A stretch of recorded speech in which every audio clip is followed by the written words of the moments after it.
অসমৰ চাহ জনজাতি আদিবাসীসকলৰ 10টা জ্বলন্ত সমস্যা আজি আমি এই ভিডিঅ'টোৰ যোগেদি আলোচনা কৰিম। Burning issue. প্ৰথমটো হৈছে ভূমিহীনতা, ভূমি অধিকাৰৰ অভাৱ। চাহ জনজাতি আদিবাসীসকলৰ বহু সংখ্যক পৰিয়ালৰ নিজৰ মাটিৰ অধিকাৰ নাই। ৰাজহ ভূমি নথকাকৈ দীৰ্ঘদিন চাহ বাগানত বাস কৰি আহিছে তেওঁলোকে। নম্বৰ 2, শিক্ষাৰ অভাৱ। চাহ বাগানৰ অঞ্চলসমূহত শিক্ষাৰ পৰিসৰ কম, বিদ্যালয় আৰু শিক্ষকৰ অভাৱ, ফলত শিক্ষাৰ স্তৰ অত্যন্ত তলত তেওঁলোকৰ। নম্বৰ 3, স্বাস্থ্য সেৱাৰ অভাৱ।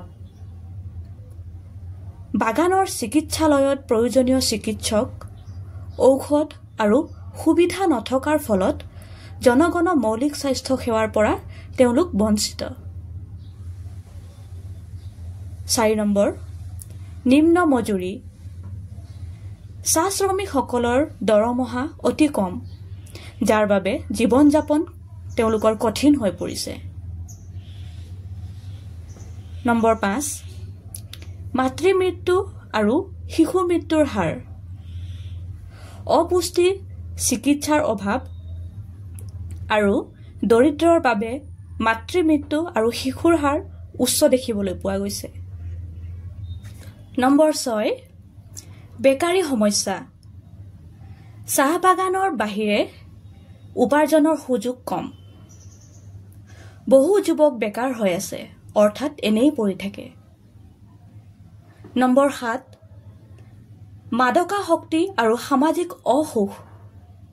বেকাৰী আৰু সচেতনতাৰ অভাৱৰ বাবে মাদক, মদ আদিৰ সমস্যাই সমাজত বেছি প্ৰভাৱ পেলাইছে।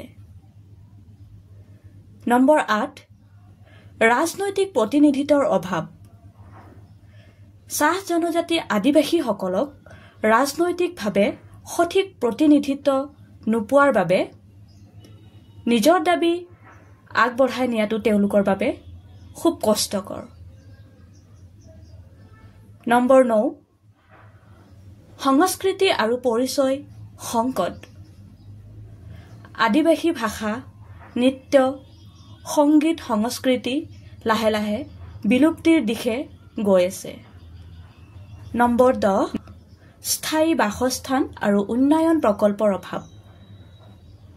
বাগানত আধুনিক সুবিধা, পৰিষ্কাৰ পানী, বিজুলী, ৰাস্তা ঘাট, বাসস্থানৰ অভাৱত তেওঁলোকৰ জীৱন যাপন বৰ কষ্টকৰ।